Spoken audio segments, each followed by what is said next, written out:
We must demand the truth. This week, there was a disclosure from the U.S. Department of Justice about charges that were made towards three men, three wannabe terrorists, who were plotting attacks in New York City last summer, 2016. Now, you might wonder, as I did, why are we now first hearing about this? That's the question. Indeed, we need to know the truth sooner about the plots, about whether an attack that happens, something that happens that seems like an attack, may actually be a terrorist attack. Instead, the first thing that happens is denial. Oh no, this is not a terrorist attack before they've even done an investigation. Well, let me tell you about these three guys and some of the things that they had to say that will be chilling to you as it was to me. The first man was a Canadian citizen. His name is Abdul Rahman El-Baznazwi. He's 19 years old, and he was the mastermind. And the second man was Talha Haroon. He's 19, and he was a U.S. citizen residing in Pakistan. The third man is Russell Salek, a 37-year-old Filipino citizen. Now, before I tell you their stories, I just want to set the scene here because I know what you're thinking. Well, great, we didn't have an attack in last summer, 2016. So why do I need to know about this? Great, they caught them, and that's our government at work. Well, we need to know because if we don't hear about all of these things, we will not be concerned enough. We will be complacent, have a false sense of security. And that's what most of the people have here.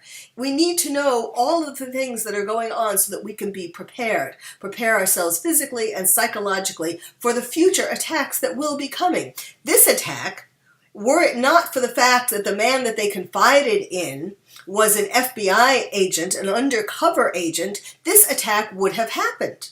So let me tell you about it. First of all, Abdul Rahman, he was the mastermind. And he bought bomb-making materials in Canada, and he sent them to the U.S. And he came to the U.S., to New Jersey, which is where he was arrested. And he was planning on renting a cabin in the woods where he could make the bombs and do some shooting practice. Well, fortunately, they caught him before he carried the rest of the plot out. But what they were planning on was a bomb attack in the subway in New York, a bomb attack in Times Square, and a concert shooting. Does that sound familiar in light of what happened in Vegas? When you hear what they have said to this undercover FBI agent, you get the depth of how they feel and how excited they are about killing us. So, okay, Abdul Rahman said to the FBI agent, these Americans need an attack. He said he aspired to create the next 9/11. I mean, that's what they're looking forward to. They all want to make a name for themselves. They want to make something as dramatic as 9/11. He said he wants to cause great destruction to the filthy unbelievers by our hands. Then we have the second guy, Haroon, Talha Haroon, who I said was a 19-year-old residing in Pakistan. He said that he said that the subway was a perfect target, that they should shoot as many passengers on the train as possible, including women or kids, and that when we run out of bullets, we let the vests go off. Then the first guy again, El-Baznazwi, said, we seriously need a car bomb at Times Square. Look at these crowds of people. He also said he wanted to shoot up concerts cause they kill a lot of people. We just walk in with guns in our hands. That's how the Paris guys did it. I mean, they're copying each other. We know this, but to hear these words is really chilling. And then, of course, Russell Salek, the 37-year-old Philippine citizen, he was the money man. he was not necessarily going to come to New York, although that's kind of vague, but he already sent them money. And he sent them almost $500, and he was going to send them more. And this was to buy all the things that they needed to carry out this attack, the materials, the cabin, and so on. So he said that in the Philippines, he doesn't have to worry about attracting law enforcement scrutiny because it's not strict here. Unlike in Australia or the UK, even liking Facebook status will put you in jail in these other countries, but not in the Philippines. Terrorists from all over the world usually come here as a breeding ground for terrorists. Ha, ha, ha, ha. But no worry here in the Philippines, they don't care about ISIS. LOL, laugh out loud. Only in West. I mean, whoa. It would seem, it's like dialogue from a B movie, except for the fact that these guys are for real. And they would have been able to carry it out were it not for their having been caught, made the mistake of believing that this FBI agent was also a terrorist.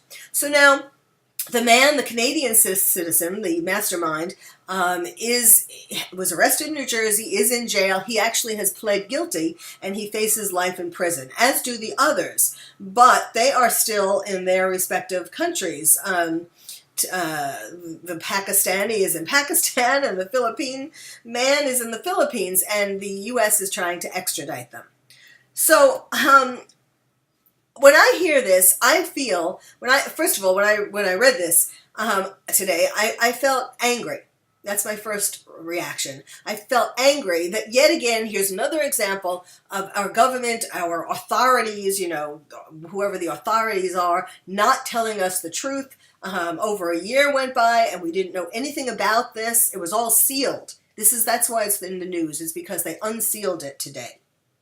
And I feel angry because I feel that without us being told all of these things, being told the truth, that we will not be prepared. My country, us, will not be prepared. And it reminds me of what I tell parents, how to talk to kids about terrorism. I tell them that you have to tell the truth. In a way, of course, for depending upon the age and psychological maturity and all of that, but not to sugarcoat or specifically not to lie. And I feel that we are being lied to by the government, who is treating us like children. And the bad part of all of this, the reason why I'm so strongly tell parents to tell the truth in a way that won't scare the kids too much, but is the truth, is because ultimately the kids find out the truth. They go to school the next day and they find out what the other kids know.